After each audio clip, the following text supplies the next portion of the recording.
Now, health care, Obamacare, here it is, basically decreed government knows best. Your health insurance must cover whatever we say. That includes things that you may not want, like maternity care, I don't want that, substance abuse treatment, and so on. You don't want to pay for it? Too bad. You have to. And those are just a few of the restrictions in this huge law.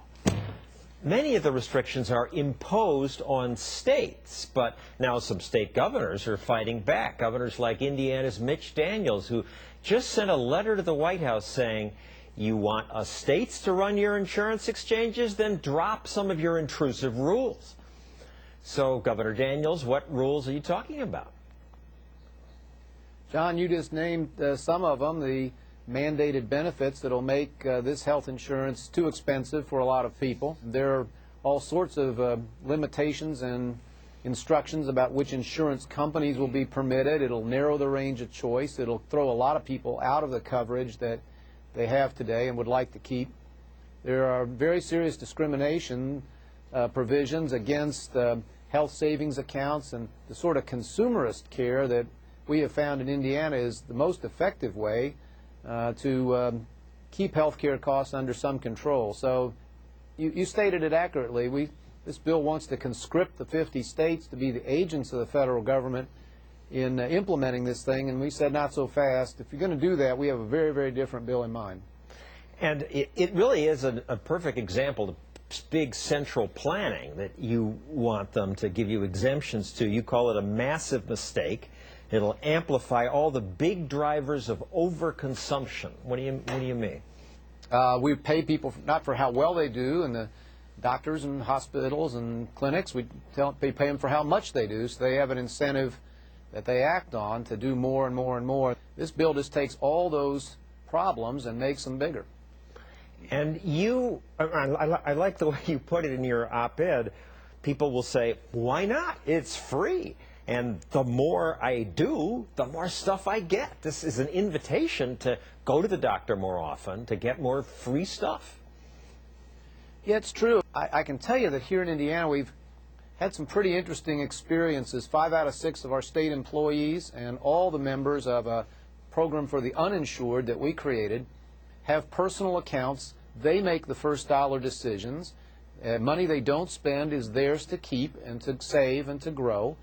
It's not a complete answer, but I'll tell you we see a very sharp difference in the cost once people are taking ownership, personal responsibility for their own health care. Insurance in every other dimension, every other realm is there for the very expensive, unexpected event, but not in health care. What we call health insurance isn't, and we ought to move back in the direction that works well in the rest of life.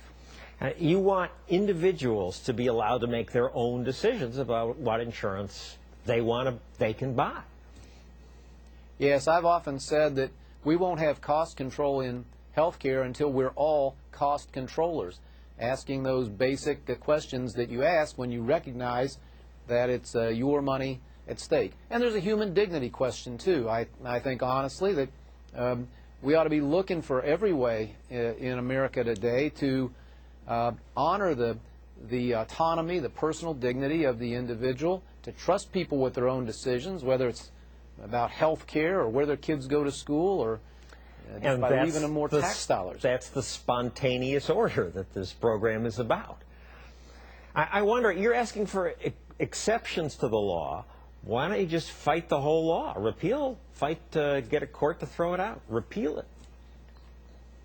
Thanks for asking. No, everybody who signed that letter, including Indiana, and you got 21 other states to sign the letter. Right, 115 million Americans represented by those 21, and I think we'll have more, by the way, joining. But it's very important to say we do hope, really, that this very misguided and I think a dangerous law will not stand. If Congress possibly can, it ought to repeal this law and start over in a direction along the lines we've been discussing. But I also said in the op-ed, there's just no way we can count on that. Out here in the States, we have to deal in reality. We can't count on a miracle the way they do in Washington.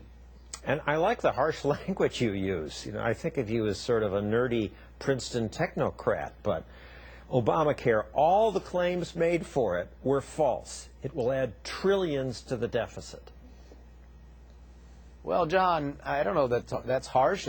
We just believe in Indiana, speaking plainly, the claims that it was going to reduce the deficit evaporated a long time ago. The claims that it was going to lower health care costs, certainly not true. The claims that you could keep the insurance that you'd have, we all know tens of millions of people will be chucked out of the plans they've got. So, not trying to be harsh here.